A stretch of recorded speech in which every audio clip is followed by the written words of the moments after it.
25 de marzo. Desde el punto de vista de Equo, en primer lugar, felicitar a Esteban. Es una satisfacción para nosotros el tener un candidato tan sólido y además, como sabéis, Equo hace de los procesos de elección de sus candidatos y de sus listas un elemento de democracia interna de los cuales los otros partidos hablan pero no hacen. Estamos ahora asistiendo a debates en otros partidos sobre estas cuestiones.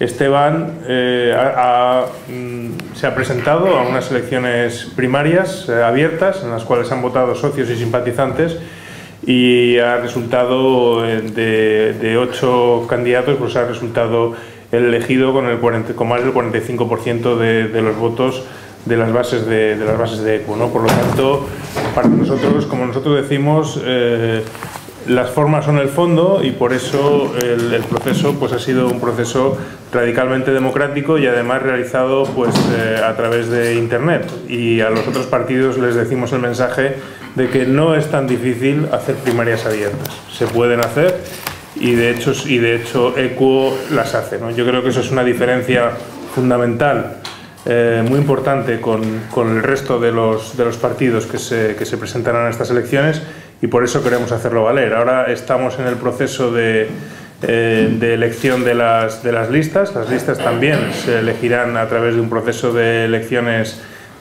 primarias y con la característica de que serán listas cremalleras. Será lo único que modificará un poco el voto de los simpatizantes, ¿no? y de los militantes. Bueno, Equo se presentó por primera vez en una contienda electoral en las elecciones del 20 de noviembre. Tuvimos que realmente llegar en muy poco tiempo a esas elecciones y a pesar de lo cual pues nosotros estamos razonablemente satisfechos con lo que conseguimos en muy poco tiempo, ¿no? Nos hemos convertido en la quinta fuerza política prácticamente en España si tenemos en consideración el número de votos conseguidos y el número de provincias en las que nos presentamos. Nos presentamos prácticamente en toda España y Equo, como sabéis, es un proyecto que viene de la mano y es muy importante para nosotros el aspecto internacional, viene de la mano del Partido Verde Europeo. Tratamos de conseguir cubrir en España el espacio que en otros países ocupan los partidos verdes y que en España, en una anormalidad política, pues no existe de manera digamos con representación en las instituciones, no está cubierto ese espacio que Equo pretende cubrir. Bueno, yo solamente decir que nos presentamos a las elecciones al Parlamento andaluz con la ilusión de quienes tienen un proyecto entre manos, un proyecto ilusionante, un proyecto desde luego basado en una forma distinta de entender el desarrollo y de entender la economía. Y por eso cuando escuchamos cosas como las declaraciones del líder del Partido Popular, de Arenas, ayer, sobre las milongas de la economía sostenible, pues realmente tenemos que decir que nos alegramos mucho de sus palabras, nos alegramos mucho de que exprese con sinceridad lo que piensa, porque creemos que es importante que los ciudadanos y las ciudadanas de Andalucía entiendan que el modelo al que nos quiere llevar el Partido Popular y al que de hecho nos está llevando a nivel nacional es un modelo que trata de repetir los mismos errores económicos a los que nos han llevado a la situación actual, ¿no? Y de hecho, por ejemplo, uno de los indicios claros es tratar de recuperar, y en eso supongo que se basa esa declaración de la milonga del ladrillo, tratar de recuperar de la milonga de la economía sostenible, el ladrillo como elemento de impulso económico, ¿no? Realmente la modificación de la ley del suelo es la que nos llevó al ladrillazo, que luego el gobierno del Partido Socialista, el gobierno del Zapatero, continuó y no fue capaz de modificar, y eso, aquellos vientos trajeron estos lodos, ¿no? Aquellas lluvias trajeron estos lodos. Nosotros tenemos un modelo distinto, un modelo basado precisamente en la economía verde. Sabemos que se puede crear muchísimo empleo en los sectores de la economía verde, como las energías renovables, la agricultura ecológica, el reciclaje, etcétera. De hecho, está cuantificado. El Gobierno lo cuantificó en su día en toda España, que había un yacimiento de 2,7 millones de empleos. Y bueno, sin más, decir que precisamente Equo lo que trata es de impulsar un modelo de empleo y un modelo económico, un modelo sostenible, un modelo basado en la sostenibilidad y en la economía sostenible. Y sin más, pues le doy la palabra a nuestro candidato, a Esteban, y la enhorabuena al mismo tiempo. Muchas gracias. Bueno, yo en primer lugar quiero dar las gracias a todos los simpatizantes y miembros de Equo que me han elegido para esta responsabilidad, que asumo pues con mucha ilusión, ¿no? Sabiendo que me queda mucho trabajo por delante, nos queda a todos mucho trabajo por delante, pero estamos en Equo para esto, estamos para buscar salidas a una situación, la andaluza y la española, pero ahora en particular la andaluza, muy difícil, de círculo vicioso, y que requiere, creo, sin duda, ideas nuevas, primero para entender por qué hemos llegado aquí, sacar lecciones de la crisis. Javier Arenas acaba de hacer una lección de que no ha aprendido nada de esta crisis, y quien no ha aprendido nada de la crisis difícilmente nos puede dar salidas, y pensar de otra manera para buscar una nueva vía que nos lleve hacia el futuro basándonos en los recursos que tenemos en Andalucía. Recursos que creo que son muy importantes, que son los necesarios y son los suficientes. Fundamentalmente, ¿hacia dónde debemos dirigirnos? Bueno, en Equo decimos que tenemos una visión compleja, ese es el primer elemento, ¿no? Una visión compleja de esta crisis, que evidentemente es financiera y es económica, es social. En el drama del desempleo del 30% de los andaluces es donde está nuestro principal problema, pero es una crisis también energética, y de eso se está hablando menos. Estamos agotando el modelo de energía en el que se ha basado la civilización en la que estamos, y tenemos que iniciar un camino diferente basándonos en unas nuevas fuentes de energía. Energías que tenemos en Andalucía, que hemos dado paso en esa dirección y que la falta de visión ha cortado en seco la inversión en la energía del futuro Andalucía, que es la renovable. Vamos a iniciar entonces una transición en Andalucía hacia la autosuficiencia energética, a conseguir satisfacer nuestras propias necesidades energéticas con nuestros recursos, con nuestro sol, con nuestro viento, con la tecnología de nuestras universidades y de nuestras empresas. Vamos a movilizar a la sociedad andaluza para conseguir este primer objetivo como objetivo estratégico, la autosuficiencia energética, generar empleo en este sector. Pero tenemos otros sectores de futuro basados en nuestro territorio, la agricultura. Somos una potencia a nivel europeo en agricultura ecológica y no lo sabemos. Nos están diciendo desde Europa que tenemos que hacer una reforma de nuestra agricultura, y podemos llorar diciendo que queremos seguir teniendo subvenciones para una agricultura que es insostenible, o podemos aprovechar para iniciar una transición hacia una agricultura ecológica en la cual somos plenamente competitivos, que es una agricultura intensiva en mano de obra y que puede situarnos a ser uno de los pilares de nuestro motor de crecimiento. Pero tenemos un tercer sector en el que tenemos también propuestas alternativas. Es absurdo, no van a salir las cuentas, es inviable, es indeseable volver a movilizar la promoción inmobiliaria en nuestro litoral como fuente de desarrollo. Si no se han vendido y no se van a vender en muchos años las viviendas que están vacías, ¿a quién se le ocurre, a quién se le puede ocurrir con ideas medianamente sensatas que la solución es poner en uso y en carga nuevos suelos urbanísticos para la promoción inmobiliaria? Más bien, el objetivo debe ser el opuesto. Tenemos planes aprobados en Andalucía para multiplicar por 2 el tamaño de nuestras ciudades, y tenemos miles y miles de viviendas, de oficinas, de polígonos sin ocupar. Nuestro reto hoy es más bien revisar todo el planeamiento, es el opuesto justamente al que nos señala Arenas, revisar todo nuestro planeamiento, reducir la clasificación del suelo urbanizable y rescatar los suelos productivos de base agrícola que tenemos en el entorno de nuestras ciudades para crear una agricultura de proximidad. Agricultura de proximidad en suelos fértiles que tenemos alrededor de nuestras ciudades, que pueden generar muchísimo empleo también en ciudades donde la gente emigró del campo a la ciudad buscando empleo y hoy no lo tiene. Tenemos que apostar por la agricultura de proximidad y tenemos que apostar por hacer que nuestras ciudades sean ecociudades, es decir, ciudades preparadas para un futuro con menos energía. Por tanto, hacer una inversión importante en el sector de la construcción para el ahorro energético, reconvertir el sector de la construcción y canalizarlo y dirigirlo al objetivo de la eficiencia energética, del ahorro energético. Ahí tenemos yacimientos de empleo en el sector de la construcción de futuro, ¿no? Y trabajando para nuestro futuro. Y tenemos que convertir nuestras ciudades en ciudades vivas, donde hemos hecho urbanizaciones, hacer barrios con diversidad de actividades, donde la gente no tenga que estar continuamente desplazándose en coche para comprar o para trabajar. Y una vez que hayamos hecho ese cambio de modelo de ciudad, apostar por un transporte sostenible, un transporte que va a hacer que la ciudad sea más habitable. Hemos dado algunos pasos en esa dirección. Vamos a hacer ciudades más habitables, más sostenibles, con menos necesidad de movernos en coche, con transporte público y apostando por la vitalidad de nuestros barrios. Andalucía ha demostrado históricamente una capacidad sabia para adaptarse a su territorio. Nuestros pueblos y nuestras ciudades son un ejemplo de ello, de sabiduría en la adaptación a su territorio.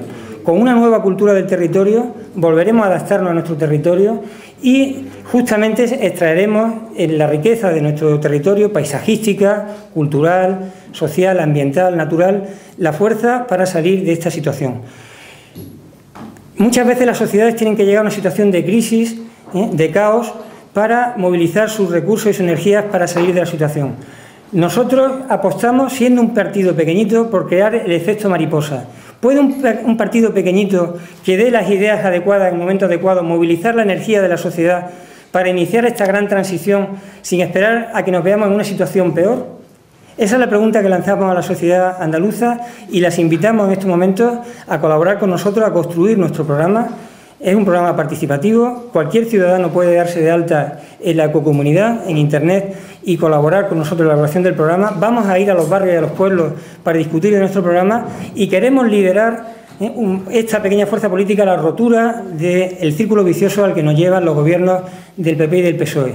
Si el PP nos lleva una vuelta atrás imposible, el PSOE es el causante directo de la situación en la que nos encontramos, de los 3 millones de desempleos que tenemos a consecuencia de la crisis actual, de más del 30% de paro en Andalucía, de un territorio totalmente desarticulado, maltratado por un planeamiento urbanístico salvaje, teniendo Andalucía plenas competencias en desarrollo urbanístico. Luego, no es PP-PSOE quien nos va a sacar de esta situación, solamente una fuerza nueva que nos lleve en una dirección de futuro, como creemos que es ECUO, que tiene una apuesta fundamental por la radicalidad democrática, que es una de nuestras vías también para el cambio. No podemos salir de esta situación si no lo hacemos todos, y para eso hay que crear vías directas que comuniquen a las plazas con el Parlamento y al Parlamento con las plazas, para que todos discutamos juntos las estrategias de futuro. En ese camino estamos andando en ECUO y ese es el camino por el que vamos a apostar y para el que llamamos al apoyo de la ciudadanía andaluza. Muchas gracias.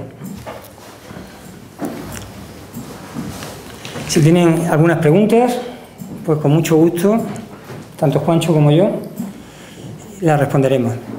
Sí, en el caso de la cuestión energética, ¿no temen ustedes que no cale en la población ese discurso al ser mucho más cara la que proviene de las energías renovables? No, el tema del coste de la energía yo creo que es un tema candente y es un tema donde realmente hay mucho que hablar y mucho que explicar, porque realmente las energías renovables son caras en función de los precios de los combustibles fósiles. Por ejemplo, estamos asistiendo al récord en este momento del precio del petróleo y nadie está explicando que España cada año se gasta 50.000 millones de euros en importaciones de petróleo, lo cual tiene unas consecuencias dramáticas para nuestra balanza de pagos, ¿no? Entonces, el análisis que han realizado la propia Asociación de Energías Renovables lo que muestra es que realmente el coste de las primas, el coste para el Estado de las primas a las renovables, finalmente supone un ahorro en comparación con lo que evitamos de consumo de combustibles fósiles, ¿no?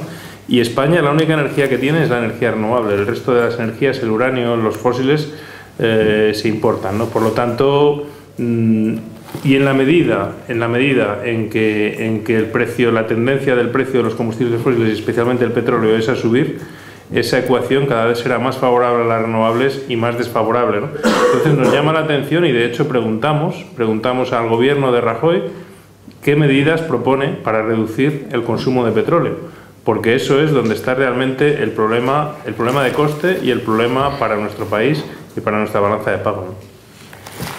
Sí, ha detestado usted, hay una idea que dice que algunos ecologistas o parte del movimiento ecologista ha salido del armario en cuanto al uso de la energía nuclear, y que ya entiende que tirar de nucleares es a corto y medio plazo al menos más beneficioso que otro tipo de energía. ¿Usted ha detectado ese movimiento, o sea, esa salida del armario de gente del movimiento ecologista que se atreva a decir eso y que se apunte a esa línea? Solamente es un movimiento muy marginal. De hecho, es más bien al contrario. A raíz del accidente de Fukushima en Japón, lo que ha ocurrido es precisamente lo contrario, que muchos países han decidido renunciar definitivamente a sus planes nucleares. El caso más evidente ha sido Alemania, donde en el año 2011 se cerraron 7 centrales nucleares y no ha pasado absolutamente nada.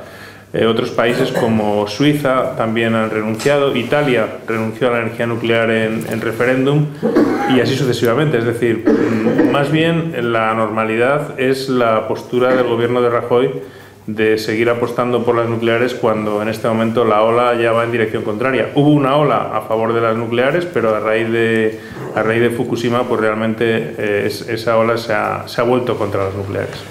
Yo quiero añadir además que tenemos que hacer una apuesta en el tema de la energía decidida. La cuestión de si son caras o baratas efectivamente es una cuestión relativa. La Agencia Internacional de la Energía nos está diciendo que todo lo que nos hagamos en transición hacia otro modelo energético que no es el del petróleo nos va a costar 3 veces más o 4 veces más allá del 2020. Luego es un tema urgente y la cuestión a discutir no es si hay que hacerlo o no, sino si somos capaces de hacerlo con decisión y pronto. Y la cuestión de la energía nuclear como energía alternativa es una energía que tiene, aparte de todos los problemas que a nadie se le escapan de seguridad, de contaminación, etcétera, tiene también la misma limitación que el petróleo, es escaso y la tecnología necesaria para poner en marcha es muy cara. Hoy son las propias empresas las que no apuestan por la energía nuclear porque es carísima y no van a poder amortizar esas inversiones. Si hiciéramos todo de una manera, entiendo, ciega, una apuesta porque implantáramos masivamente centrales nucleares, crearíamos un mundo mucho más inseguro y estaríamos invirtiendo en una energía que no es duradera lo que tendríamos que invertir en una energía que sí es duradera. Luego, ¿por qué ir hacia una transición que no nos va a llevar a ninguna parte empleando en ello los escasos recursos energéticos que hoy tenemos? Esa es la pregunta. A mí me gustaría preguntar las expectativas que tiene ECUO para estas elecciones autonómicas, las aspiraciones y lograr representación en la Cámara Andaluza. ¿Cuáles son las aspiraciones que tienen? Las aspiraciones en Andalucía son todas partiendo de la dificultad en la que nos encontramos, un partido minoritario con desigualdad de recursos de todo tipo. Justamente creo que es donde está nuestra fuerza. Es decir, si somos capaces de conectar con la sociedad y la sociedad es capaz de comprender que el mensaje que nosotros estamos transmitiendo de transición democrática, económica, social, ¿no? Es un mensaje que merece la pena y que puede romper el círculo vicioso del PP y del PSOE, pues se puede producir un efecto mariposa de efecto incalculable. O sea, no renunciamos, no nos ponemos techo. De forma pragmática, pues vamos a pelear por incrementar nuestra base social. En las anteriores elecciones apenas nos conoció el 10% del electorado. Con eso hemos conseguido ser la quinta fuerza política. Si llegamos al 100% del electorado, pues es evidente que nuestro techo de representación puede ser alto. Yo no quiero anticipar resultados. Yo voy a pedir a los andaluces que confíen en ECUO para romper el círculo vicioso del PP y el PSOE. Y para eso hay que apostar masivamente por ECUO. ¿Han integrado mucha gente procedente del antiguo partido del gobierno?